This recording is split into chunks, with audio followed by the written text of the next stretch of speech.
Regardez Télé Tchad, mesdames et messieurs, bienvenue dans cette édition. Le président de la République a présidé ce matin au palais présidentiel la traditionnelle réunion de concertation sur le secteur de la santé. Idriss Déby Itno a aussi accordé une audience aux ministres des pays membres de la CENSAD, des ministres réunis à N'Djamena pour statuer sur la réforme de l'institution. La synthèse de ces deux activités du chef de l'État avec Nassou Noudjiti. Institué depuis le mois de juin 2011 pour évaluer le système de santé au Tchad, la traditionnelle réunion mensuelle de concertation sur le secteur a regroupé ce mercredi autour du chef de l'État, Idriss Déby Itno, le ministre de la Santé publique, les différents responsables des structures sanitaires et les partenaires au développement évoluant dans le dit secteur. Elle est la 6e réunion du genre. Au cours de cette rencontre, les responsables impliqués dans le secteur de la santé ont fait le tour d'horizon de la situation sanitaire du pays. Selon le représentant de l'Organisation mondiale de la santé au Tchad, Dr Seydou Paté Bari, les indicateurs de la santé évoluent positivement. Nous avons abordé 3 sujets. Le premier, c'est la revue des tendances des épidémies qui sévissent au Tchad. Le deuxième, c'est l'évaluation de la lutte contre le paludisme. Et le troisième, c'est la formation. Par rapport au premier point, nous avons constaté à la revue des données disponibles à la semaine 21 que des progrès notables ont été obtenus en matière de lutte contre les épidémies. Le chef de l'État a insisté sur la nécessité de maintenir ces acquis et de poursuivre les efforts pour réduire le nombre de décès dus à ces épidémies. Par rapport à la lutte contre le paludisme, les conclusions ont porté sur la formation du personnel pour améliorer la qualité du diagnostic, mais également la qualité de la prise en charge. En ce qui concerne la formation, le chef de l'État a demandé à ce qu'il y ait une cartographie des infrastructures qui existent et une estimation des besoins en recyclage du personnel pour organiser la formation progressive de ce personnel sur des nouvelles technologies, sur de nouveaux schémas thérapeutiques de prise en charge de certaines pathologies. La seconde audience, le président de la République, Idriss Déby Itno, l'a accordée à la délégation des ministres des Affaires étrangères des pays membres de la CENSAD, après avoir pris part à la réunion du comité restreint pour la réforme institutionnelle de la CENSAD à N'Djamena. Les plénipotentiaires sont venus rendre compte au président en exercice de la CENSAD les conclusions de leurs travaux. Le ministre d'État malien aux Affaires étrangères et à la coopération internationale, Sadio Lamine Sow, estime que les travaux ont été empreints de sérénité et de cordialité. Nous sommes venus rendre compte, Monsieur le Président, de nos travaux. Et comme vous le savez, ces travaux se poursuivront la semaine prochaine à Rabat pour continuer justement ce travail de restructuration.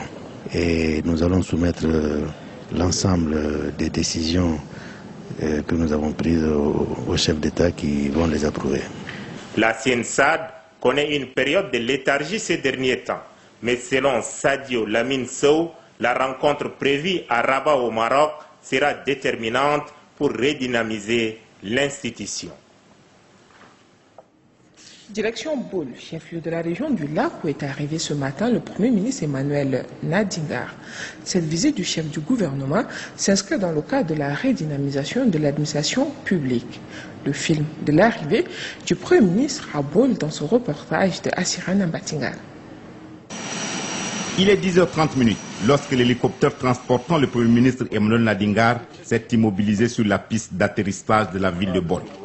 Le chef du gouvernement est accueilli par le gouverneur de la région du Lac, Adam Dangay Nokourguet, qui avait à ses côtés les autorités civiles, militaires, traditionnelles et religieuses.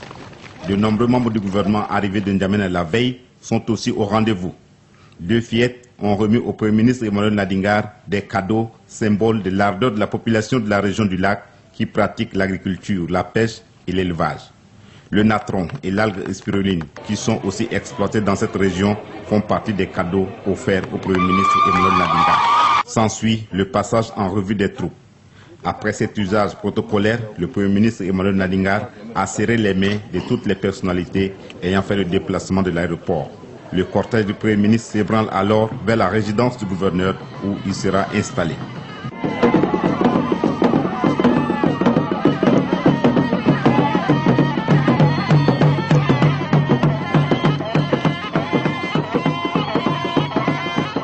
L'objectif de cette visite du Premier ministre Emmanuel Nadingar à Bol est d'évaluer le fonctionnement des services déconcentrés de l'État, notamment les services publics qui génèrent des recettes dans cette région.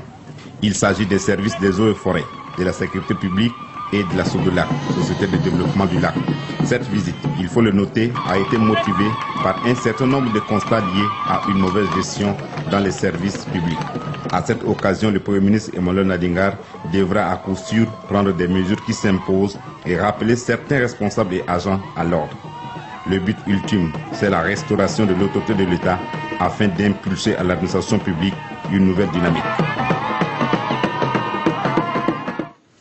Le comité ministériel restreint chargé de la réforme de la SENSAD a bouclé ses travaux hier soir à l'hôtel Kempinski. La quintessence des travaux de cette rencontre des ministres des Affaires étrangères des pays membres de la SENSAD avec Doba Robert. À l'aube de la session extraordinaire du Conseil exécutif de la communauté des États sahélo-sahéliens, les ministres des Affaires étrangères des pays membres de la dite organisation sous-régionale examinent les résultats des travaux abattus par les experts à Ouagadougou et N'Djamena.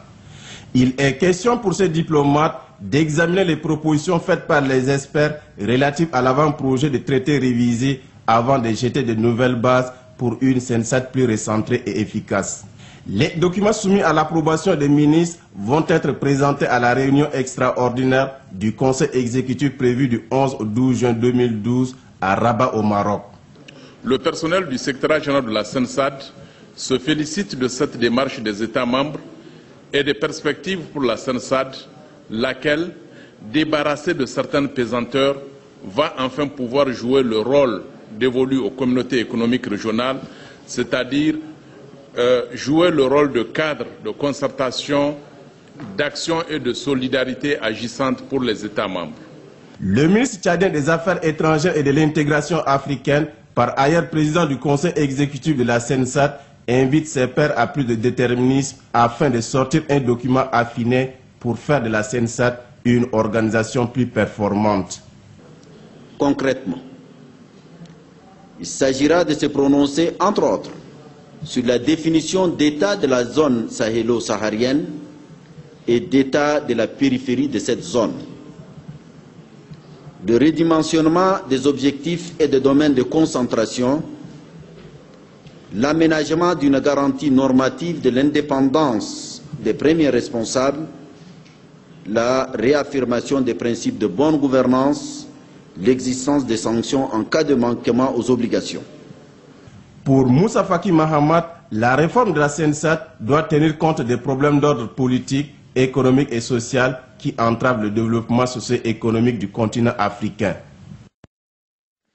La session ordinaire du Conseil des ministres de la COMIFAC, entendez, Commission des forêts de l'Afrique centrale, se tient depuis ce matin à l'hôtel Kempinski. Les ministres examinent les travaux des experts de la COMIFAC qui se sont achevés hier.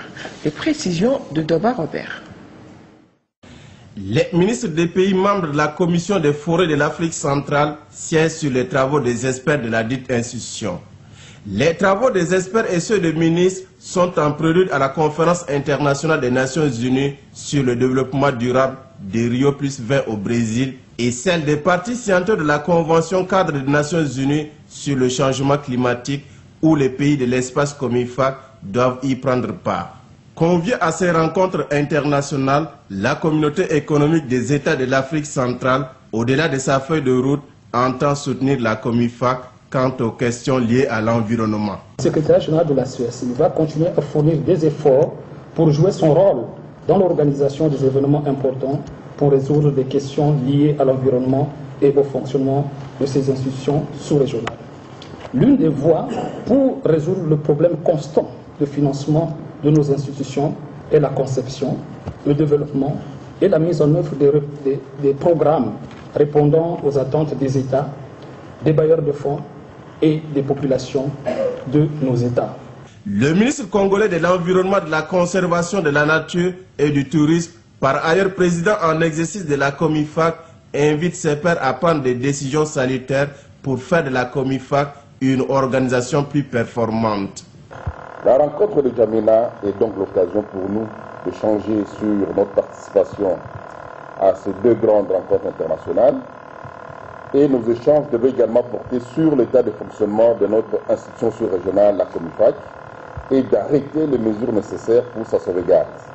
Pour le président en exercice de la COMIFAC, l'épineuse question de l'achèvement du lac Tchad ne sera pas occultée aux assises de Rio+20 au Brésil.